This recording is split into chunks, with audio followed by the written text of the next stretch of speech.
आज हम बात करने वाले हैं ऐसे नरबक्से के बारे में जिसने 5 से 6 साल के बच्चों से लेकर 22 साल की जवान लड़की तक को अपना शिकार बनाया। वह उनको मारता था, उनकी डेड बॉडी के साथ सेक्स करता था। इतना ही नहीं, वो उनके हाथ पैर और सिर को काटकर घर के पीछे नाले में फेंक देता था और बचे हुए बीच के हिस्से को किचन में पकाकर खा लेता था। पुलिस को इस सब के बारे में पता होने के बावजूद भी पुलिस 2 साल तक चुप रही, कोई कार्रवाई नहीं की गई। जब इस केस ने अपने पैर फैलाए तो पूरे देश और मीडिया को झंझोकर रख दिया। जब नाले की सफाई की गई तो नाले में से बच्चों के कंकाल मिलने लगे और धीरे धीरे कंकालों की संख्या इतनी बढ़ गई कि जेसीबी बुलवाकर नाला पाड़ना पड़ा। अभी हम लोगों को जो बताया है, लगभग संख्या बताई कि इसने 5-6 बच्चों के बारे में कन्फेस किया है।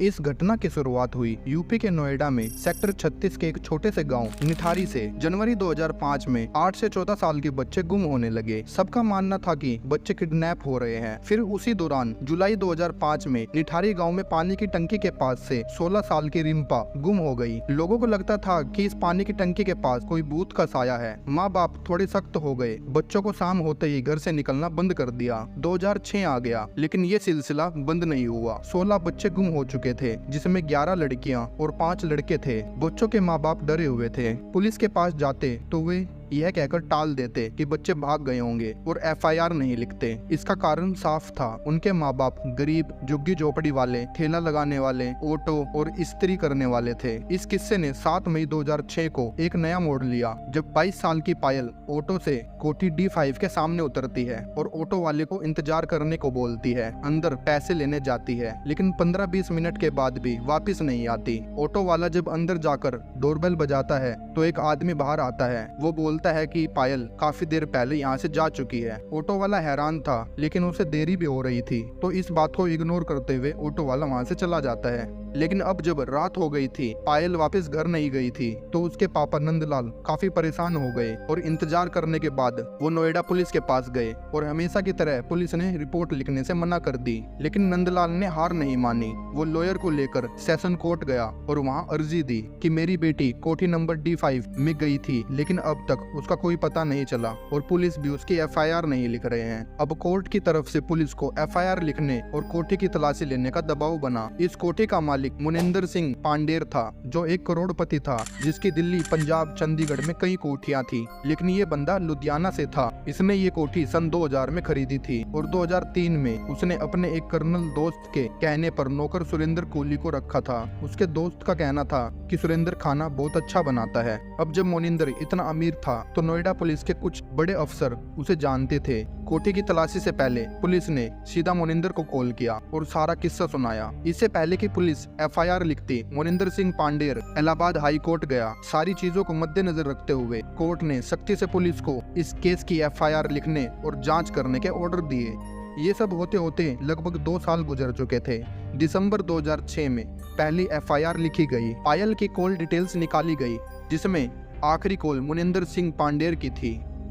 ये सबको काफी अजीब लगा। इतने अमीर आदमी के क्या ताल्लुकात हैं पायल से। मुनिंदर को पुलिस स्टेशन बुलाया गया और पूछताछ हुई। जब पायल कोठी D5 में गई तो उस समय तुम कहाँ गए थे? उसके जवाब के अनुसार वह अपने पापा के फ्यूनरल में था। चंडीगढ़ क्रॉस वेरिफिकेशन के बाद पता चला कि मुनिंदर सिंह सच बोल रहा है, तो पता किया गया कि मुनिंदर की कॉल पायल के पास क्यों गई थी। तो एक और अजीब बात सामने आई कि पायल कॉल गर्ल थी, जो महीने में 2 बार कोठी में जाया करती थी, जिसके उसे 25,000 मिलते थे। उससे भी अजीब बात ये थी कि उसके पापा को भी कुछ पैसे जाते थे और नंदलाल जानते थे कि पायल ऐसा काम करती है। जब नंदलाल से इस बारे में पूछा गया तो उसका जवाब था कि अपने काम से काम रखो, जो भी था आप मेरी बेटी को ढूंढो। अब पायल के नंबर को ट्रेसिंग पर रखा गया था। 26 दिसंबर 2006 को पायल का फोन ट्रेस हुआ, वो भी उसी रिक्शा वाले के पास। रिक्शा वाले को पकड़ने गए, उससे फोन लेकर सिम किसके नाम पर है ये पता किया गया, तो पुलिस हक्का बक्का रह गई। वो नंबर मुनिंदर सिंह के नौकर सुरेंद्र कोहली के नाम पर था। पुलिस उसे ढूंढने गई, उसका कोई पता नहीं चला। फिर मुनिंदर सिंह से पूछा गया तो पता चला कि वह उत्तराखंड अल्मोड़ा डिस्ट्रिक्ट में अपने गाँव में एक उत्सव में गया है। तो मुनिंदर को बोला गया कि उसे वापस बुलाओ। तो मुनिंदर ने अपने ड्राइवर सतपाल को सुरेंद्र कोहली को लेने उसके गांव भेजा और 28 दिसंबर को सतपाल कोहली को लेकर वापस आ गया। अब जब दोनों मालिक और नौकर पुलिस की हिरासत में थे, वहाँ के लोगों को पता चल गया कि बच्चों के गायब होने में कोठी वालों का हाथ है, पानी की टंकी के बूथ का नहीं। 29 दिसंबर को ज्योति और रचना जो गायब हुई थी, उनके माँ बाप 9 बजे सुबह रेजिडेंट वेलफेयर एसोसिएशन के प्रेसिडेंट के पास पहुंच गए और उनके साथ कोठी D5 में तलाशी की। कोठी के सामने बस्ती और पीछे सूखा नाला पड़ता था जो बारिश के दिनों में भर जाया करता था। अब जब छानबीन हो रही थी तो नाला भरने के कारण उसकी सारी गंदगी बाहर की तरफ आई हुई थी। जब गांव के लोगों ने काली पन्नी में 2 टांगों के कंकाल मिले, जैसे ही खबर बस्ती वालों को मिली वैसे ही सारे कोठी के सामने जमा हो गए। मीडिया वालों की भी भीड़ लग गई। पुलिस और मीडिया के अनुसार ये ह्यूमन ट्रैफिकिंग का केस लग रहा था। कंकाल मिलने के बाद सीनियर ऑफिसर पर दबाव बना तो 30 दिसंबर को नाला सफाई के लिए लोगों को बुलाया गया, जिसमें और 40 से ज्यादा काली पॉलिथीन मिली, जिसमें कटे हुए हाथ पैर और 17 कटे हुए सर मिले। चौंकने वाली बात ये थी कि सर के नीचे गर्दन से पेट तक का हिस्सा नहीं मिला। वहाँ माँ बाप डरे हुए थे। अब उन्हें समझ में आ गया था कि उनके बच्चे कभी वापस नहीं आने वाले। इतने बच्चे गायब हुए और मर भी गए। इसकी ना किसी ने FIR लिखी और ना ही जांच की। इस बात से गवर्नमेंट पर दबाव बना। पुलिस की तरफ से कोई कार्रवाई क्यों नहीं हुई?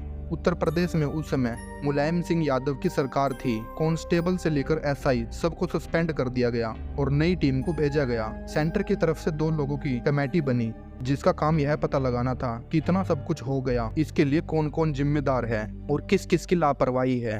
ये मामला इतना बढ़ चुका था कि लोगों के हाथ में अगर मुनिंदर सिंह और सुरेंद्र कोहली लग जाते तो उन्हें लोगों द्वारा पीट पीट कर मार दिया जाता। तो इसलिए उन्हें गुप्त जगह पर ले जाया गया।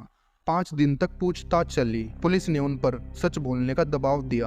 अब सुरेंद्र कोहली ने हार मान ली। इतनी मारपीट के बाद उसने अपनी जुबान खोलनी शुरू कर दी। उसने बताया, मैंने ही पायल को बुलाया था, मैंने उसे अपने साथ सेक्स करने के लिए बोला था और उसके लिए मैंने 500 रुपए देने का वादा भी किया था, लेकिन पायल ने मेरा मजाक बनाया और मुझे मना कर दिया। मुझे उसकी बात बहुत बुरी लगी। मैंने चुपके से उसके पीछे आकर उसके दुपट्टे से उसका गला दबाकर मार दिया। उसकी डेड बॉडी के साथ सेक्स किया और उसकी डेड बॉडी को काट दिया। बीच के हिस्से को किचन में पकाकर खा लिया और बाकी हिस्से को नाले में फेंक दिया। पुलिस वाले भी डर गए और हैरान थे कि कोई इंसान ऐसा कैसे कर सकता है, और वो सब पुलिस वाले पूछताछ रोककर कमरे से बाहर आ गए। वो यकीन नहीं कर पा रहे थे कि उनके सामने एक आदमखोर बैठा है। ये पूछताछ यही खत्म नहीं हुई।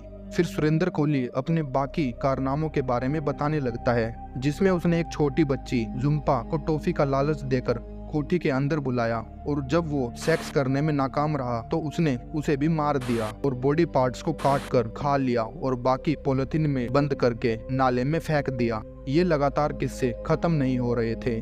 पुलिस हैरान थी और जनवरी 2007 में ये केस CBI को हैंड ओवर कर दिया गया। कोहली और मुनिंदर को नार्को टेस्ट, साइकोलॉजिकल टेस्ट और बाकी कुछ जांच के लिए गुजरात के Gandhinagar directorate forensic science laboratory में भेज दिया गया। बाकी की पुलिस चंडीगढ़, लुधियाना में मुनिंदर सिंह पांडेर के बारे में पूछने गई और कुछ पुलिस की टीम उत्तराखंड के अल्मोड़ा में गई सुरेंद्र कोहली के बारे में पूछने के लिए। सुरेंद्र कोहली के घर पर उसकी पत्नी और 2 बच्चे थे। फोरेंसिक टीम ने इस केस में एक जरूरी भूमिका निभाई। काफी अलग अलग चीजों का पता चला, जैसे सुरेंद्र कोहली को अकेलापन महसूस होता था। एक सफेद साड़ी में औरत उसके ऊपर हंसती थी और उसके मर्दानगी का मजाक उड़ाती थी। वह अपनी मर्दानगी साबित करने के लिए बच्चों के साथ वो सब करता गया।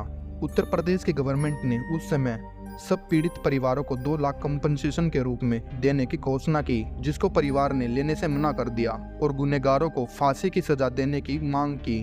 2014 में फाइनली सुरेंद्र कोहली को गाजियाबाद कोर्ट में फांसी की सजा सुना दी गई, लेकिन जिस समय उसे फांसी होनी थी उससे कुछ देर पहले लॉयर्स ने उसे बचा लिया, अपील की और आज वो जिंदा है। उसे 14 केसेस के लिए फांसी की सजा सुनाई गई थी, फिर भी उसे हर बार बचा लिया गया और उसे उम्र कैद की सजा हो गई। और मुनिंदर सिंह पांडेर को 2022 में 7 साल की सजा हुई, जबकि पांडेर केस की डायरी में लिखा हुआ था कि मुनिंदर सिंह पांडेर और कोहली दोनों इन रेप में शामिल थे।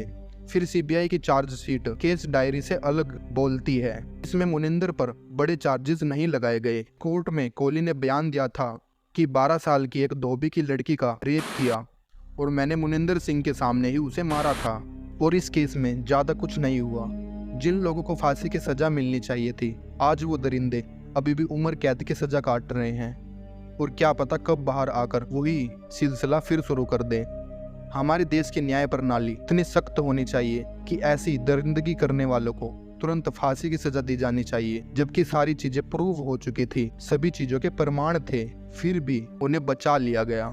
आपका क्या मानना है इस केस के बारे में? क्या उन्हें फांसी की सजा मिलनी चाहिए थी? जो भी आपके विचार हैं आप कमेंट बॉक्स में लिख सकते हैं। अगर आपको ये वीडियो या इन्फॉर्मेशन अच्छी लगी हो तो चैनल को सब्सक्राइब करके वीडियो को लाइक कर दीजिएगा। मिलते हैं नेक्स्ट वीडियो में।